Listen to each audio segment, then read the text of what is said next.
جمعے کے دن کثرت سے درود پڑھا جائے، چلتے پھرتے اٹھتے بیٹھتے ہر وقت درود شریف پڑھتے رہیں، نمازوں کے بعد بھی کثرت ہو، ہر نماز کے بعد کم از کم 100 مرتبہ ضرور پڑھیں، ایک تسبیح 100 دانے کی درود شریف کی لازمی پڑھیں، تو اس کی بہت زیادہ فضیلت ہے، بہت زیادہ فوائد حاصل ہوتے ہیں۔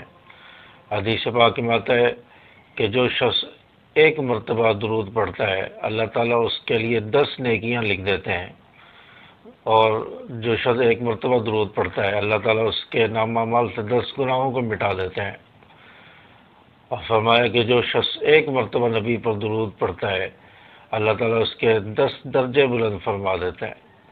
اتنی زیادہ فضیلت ہے، اور درود شریف زیادہ پڑھنے والا نبی کے اتنا زیادہ قریب ہوتا ہے، کل قیامت کے دن نبی کے قریب ہوگا۔ اور درود شریف کثرت سے پڑھنے والے کو نبی پاک صلی اللہ علیہ وسلم کی زیارت بھی نصیب ہوتی ہے۔ اور تو جو شخص یا جو لوگ زیارت کرنا چاہتے ہیں، نبی پاک صلی اللہ علیہ وسلم کی زیارت کرنا چاہتے ہیں، خواب میں نبی کی زیارت ہو، درود کثرت سے پڑھا کریں۔ اور جمعہ کے دن عصر کی نماز کے بعد جو درود شریف ہے 80 مرتبہ، اللہم صلی علی محمد النبی الامی وعلی آلہ وسلم تسلیما، اس درود شریف کو 80 مرتبہ عصر کی نماز کے بعد اپنی جگہ پر بیٹھے بیٹھے پڑھیں، تو انشاءاللہ اس درود شریف کے پڑھنے سے 80 سال کے گناہ معاف ہوں گے اور 80 سال کی عبادت کا ثواب ملے گا۔ 3-4 منٹ لگتا ہے یہ درود شریف پڑھنے میں، 80 مرتبہ پڑھنے میں، اور ثواب کتنا مل رہا ہے؟ 80 سال کی عبادت کا ثواب مل رہا ہے، اور 80 سال کے گناہ بھی معاف ہو رہے ہیں۔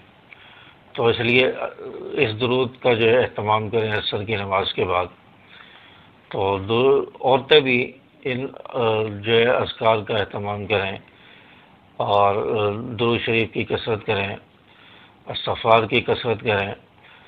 اگر عورتوں کو مہینے کے جو ایام آتے ہیں وہ ایام ہیں تو اسے درود شریف پڑھیں، درود شریف پڑھ سکتی ہیں، استغفار کر سکتی ہیں، دیگر تسبیحات پڑھ سکتی ہیں۔ تو عصر کی نماز کے بعد کا جو درود ہے وہ بھی ایک جگہ پر بیٹھ کر پڑھ لیں، تو درود شریف پڑھ سکتی ہیں، ذکر کر سکتی ہیں خواتین، تلاوت نہ کریں، سورۃ القاف کی تلاوت اور سورۃ الدخان کی تلاوت نہ کریں۔ اللہ تعالیٰ انشاءاللہ ان کی جستجو پر اور بغیر پڑھے بھی ان کو اللہ تعالیٰ انشاءاللہ ثواب عطا فرمائیں گے۔ تو اس لیے جمعہ کے دن ان چیزوں کا، ان باتوں کا اہتمام کریں اور زیادہ سے زیادہ ثواب حاصل کرنے کی کوشش کریں۔